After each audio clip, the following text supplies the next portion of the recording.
I'm coming back on this. Look at this man. It was so when the day of the feasting were gone about that Job sent and sanctified the children and rose up early in the morning and offered burnt offering according to the number of all of them. He was praying, caring about the children, doing something, offering. And for Job said, it may be that my son have sinned and the curse God in the heart. Thus did Job continually. This is a true parent. We worry about a lot of things, like I say all the time. How they're going to do, which school they're going to go, where they're going to go, where we're going to drive. But we don't look at the spiritual life. Amen. We don't. We don't spend too much time. We don't make the deserving time to think about the spiritual life of our children. Okay. I'm going to back on that things a little bit. But Job, the Bible says, I'm looking for the verse where God was just maybe 6. Okay, that's probably there. So, day passed, one day God was on a gathering. He was gathering with the Son of God. And the devil, the accuser, came. Then Satan came among them. You see? This is something the theologians sometimes they get very confused about. Let me just move on that. So there was a day, just go back. There was a day when the Son of God came to present themselves before God. Satan came along also among them. Go back. Now the Lord said unto Satan, whence come thou? And the Satan answered, Lord, said, from going to and fro in the earth, and from walking up and down. There is no place to rest. That's the duty of the devil. Is go up and down and fro. He don't know where to go. Now, verse 8. And the Lord said to Satan, hast thou considered my servant Job, that there is none like him in the earth, a perfect and upright man, one that feared God and eschewed all evil? That was God's testimony. Now I'm talking about the blood. So to be like this, Job was doing something continually. He was continually trusting on the blood. Continually knowing that as long as use God way, I'm fearing way. I'm fearing God, so I am on a God way. So he was offering the blood, offering for his children, for himself, continually. Now, that's made Job not necessarily reconcile with God, but he was in fellowship with God. Because the only way, and this, God has confidence to Job. God has always confidence to someone that he knows. God has confidence to someone who stick with his word. Because God has confidence to someone who has fellowship with him. God knew the heart of Job. Why? How did he know that? Because they had fellowship. God knew what Job was about to do because he knew how they communicate with Job. Amen. Now, if you are not in fellowship with God, you say, oh yeah, God knows my heart. Like I said, God knows my heart. Yeah, God only check on the heart. But are you in fellowship with God? How did God knows your heart? Of course, God knows everything. But for God to say he knows your heart, meaning you are in fellowship with God. Amen. That's the only, not because I do the thing, oh, I did this, God knows my heart. I want to do this, God knows my heart. I want to do this. That's not what he meant by that. Knowing to know someone, you know what? I told my brother Patrick all the time. We are here. I don't know that young lady. Because we have not been fellowshipping. But I know my brother Kenneth there. Because we fellowship a lot. So the only way you know someone, and you can have a confidence to someone, it's you fellowship with the person. Amen. That's why, because you cannot say, I know this person, you never met him, you never fellowship with him. What made God say that Job was a perfect man? Because he had a fellowship with Job. Amen. He knew Job. That's why I say, I put here, that, sometimes people come to church and say, oh, I know God. You have never had a fellowship with Christ. You probably come in a church, you heard about God. You heard that Jesus can heal the sick. You heard that Jesus is a good God. You heard about this, but you heard about it. Do you know Jesus? Jesus knows you. Because the only way Jesus can know you is if you have really fellowship with him. Amen. That's the way, because I know that a lot of people, they say they know. Yes, you might say you know God because you heard. That's not what I'm talking about. To know someone, and it's to really, you have been with him, you walk with him, you talk with him, you kind of share. Then you say, oh yeah, I've been with him enough. Then I know the person. That's what I was trying to say. God knew really the heart of Job. He knew what Job would do. He had confidence in Job. He has trust in Job. Because until you and I, we have sit with God together. You come here, whatever, you sit with God. Your spirit blend with God. You talk to God. God speaks to you. And your spirit bear witness that, yes, I am a son of God.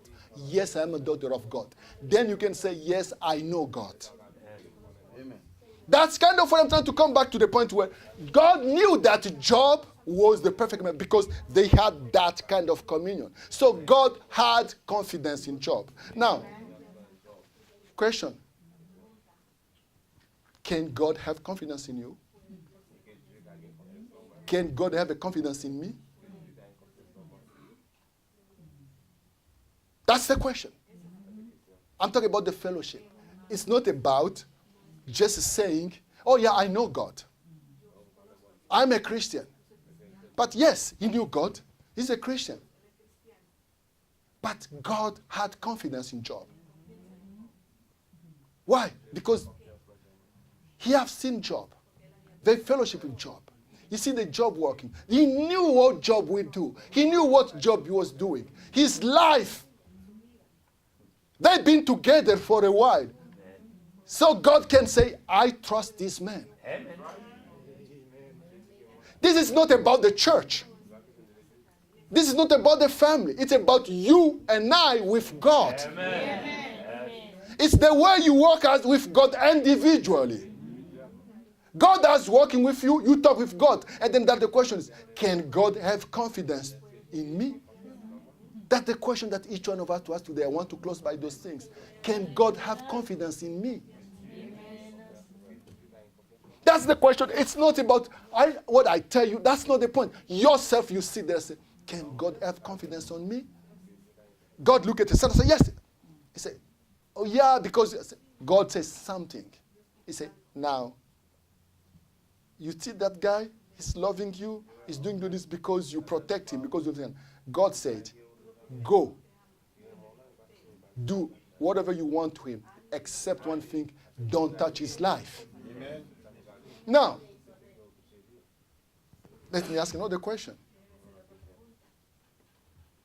Can God today let Satan get your life? Satan get your life. No, get on you without getting your life. The way he did with Job. That's the point. Now, that's what I'm talking about. You know God. Now, I'm just thinking first in my mind here. Because sometimes Job didn't know. Job didn't know. God tells Satan, go Do whatever you want to with him, but don't touch his life. If God today said to Satan, go and mess up the life of this person, don't touch his life, mess up everything, what are you going to do, you and I? Just think about your life today. Will you be able to handle if God just let Satan deal with your life? This is not a light question. Do you think that the devil don't know you? He knows you, he knows me. He knows exactly. What will you do? What if Satan come around and just burn your house as you are doing that? You spend all your life, 15 years, like it happened in California. House burn. You work for 10, 15 years paying the mortgage. It just burned. And you go to the insurance and say, no, we don't pay this. It's an act of nature. We don't pay the insurance for that. Are you going to curse God? What are you going to tell God? Are you going to say that is God testing you? How are you going to handle that? You see, I'm coming back to the things that we care about. We care about. We care about those stuffs. The devil knew that. He knows that we care about those things. And he came on, the Bible said, he came, he burned, he killed all the animals. The thousands of the animals it was. Really? How are you going to pray if things like that happen to you? You just turn around, they hit your car. You go home, something happened. You go there, they fire you from work. I'm being serious. The day just your car hit, the day they fire your work, you go back, your child just broke the leg. Are you going to be aware that God has just let the devil because he trusts you? Are you going to look at it that way? Honestly. Are you going to look that way? Probably not. In myself, probably not. God, why you did that to me? Why, God, why you let that to me? Why? I mean, that's the kind of prayer we do. You see, this is I'm talking about. The reason why I'm saying this, I'm done almost. In a few minutes, I will be done. I'm saying this because I found out that we look at things. Sometimes that's not the way God look at things. And I can imagine that I could stay longer and longer talking about the stuffs. The devil knew that. Burn the kid. No. I mean, he killed the animal. That he knew. Now, I'm going to push. I have 7 kids, 8 kids, maybe 15 or 17 grandkids. A bunch. I'm going to push a button now. Devil knows exactly what button. And he came in. He killed all the Adam babies. How are you going to pray? How are we going to pray? Really, honestly. I'm trying to make a point here. Someone that he's in fellowship with God. Someone that God knows. Someone that God trusts.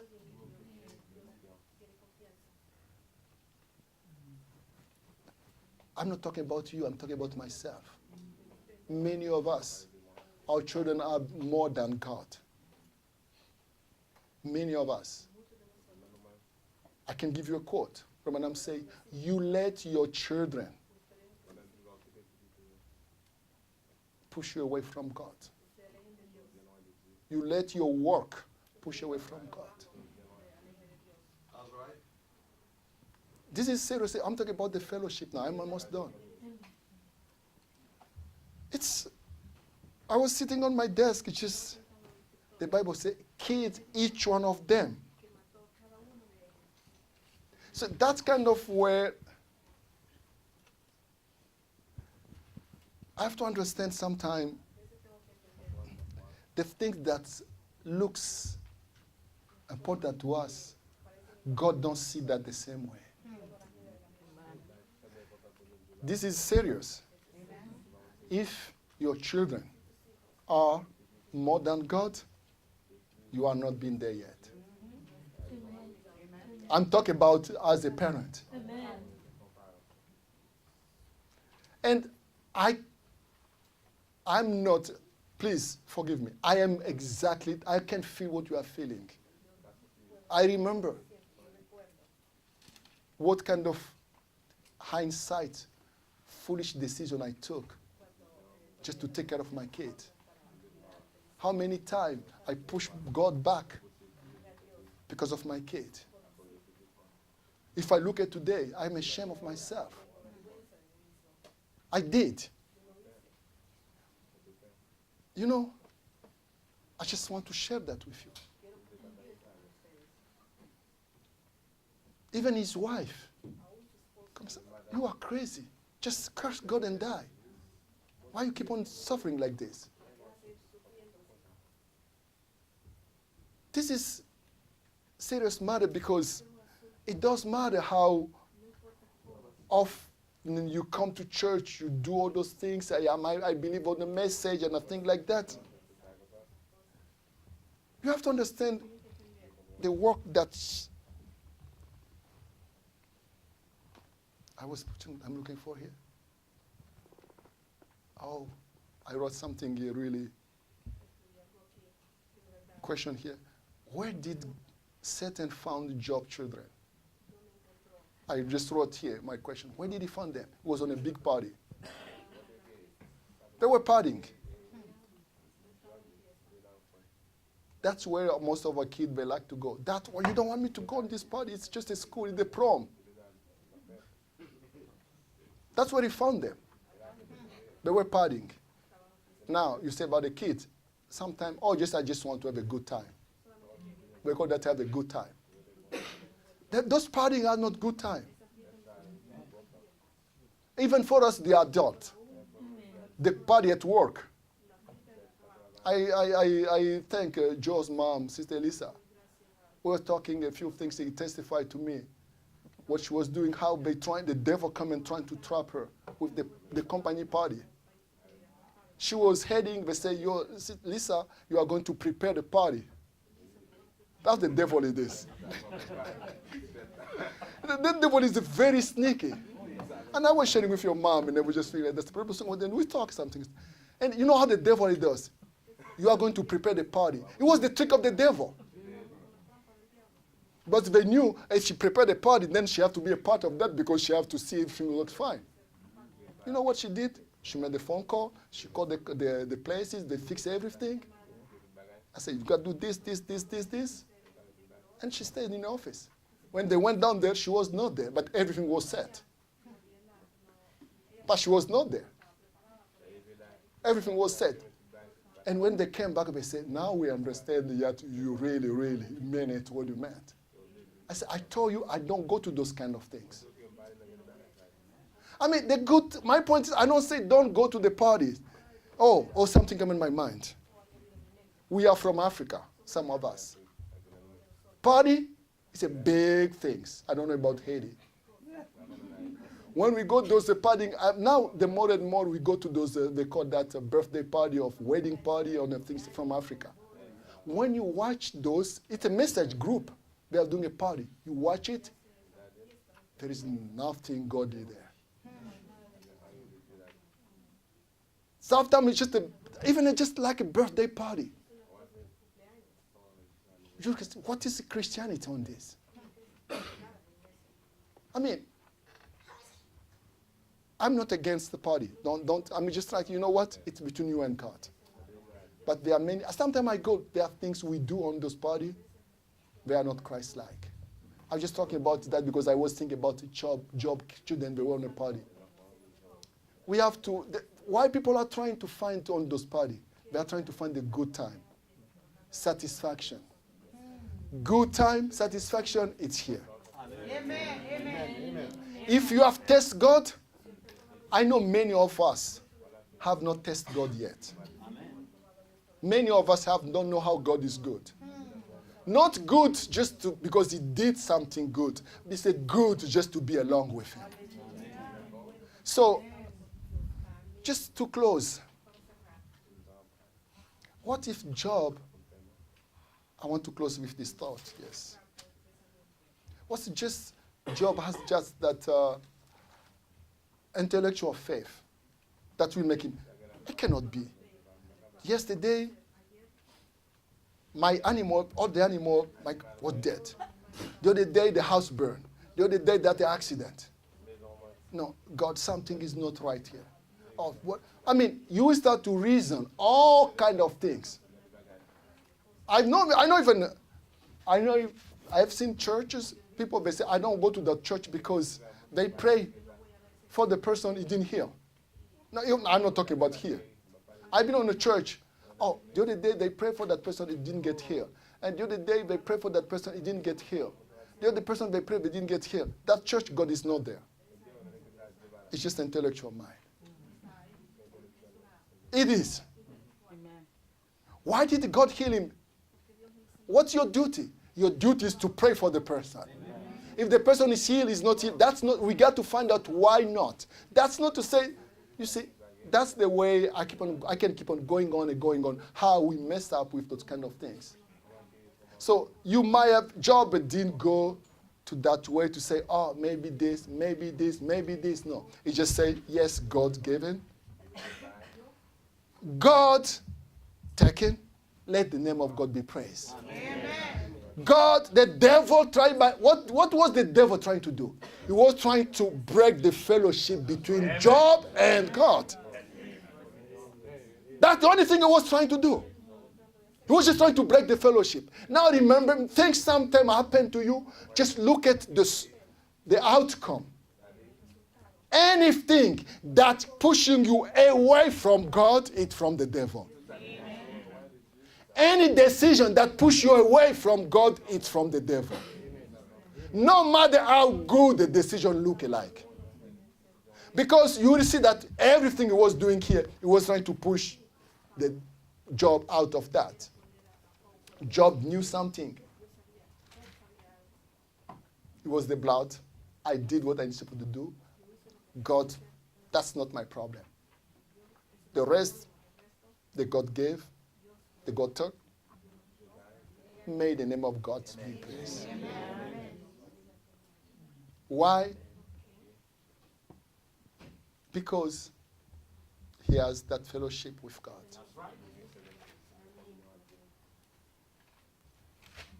Finishing. Really, if each one of us has that true fellowship with God, when you come to God, you kneel down to God,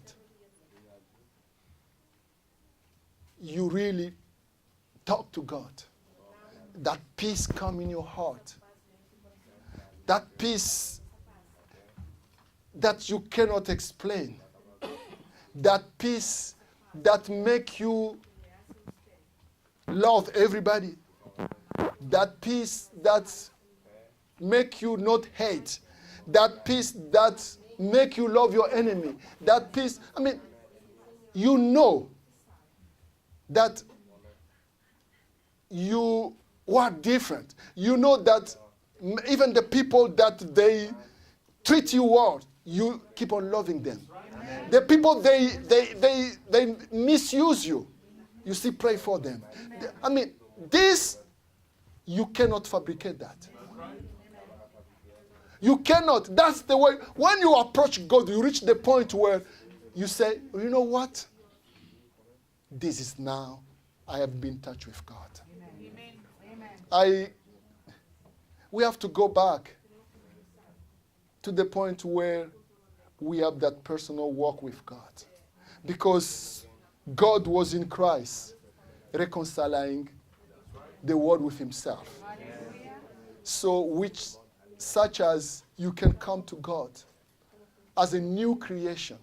You can come to God, you kneel down. You cannot say, like I said, this one I'm going to go to hell with. I'm going to go to dealt with it. Or you say, you know, this person, he did that to me. God forgive him. Not only lightly, your heart burned for him. Amen. You know, sometimes people will come to God, God, I'm asking you this, but you are not giving me. I don't know why, God, but you know probably why. But let your name be praised. You see, you are praying God, no matter what answer you have, it's a right answer because it comes from God. No matter what you get, because this is something I heard all the time. I say, no, really, when I ask God, God says going to give me the desire of my heart. But God knows better than you do. But you don't know why God is doing those things.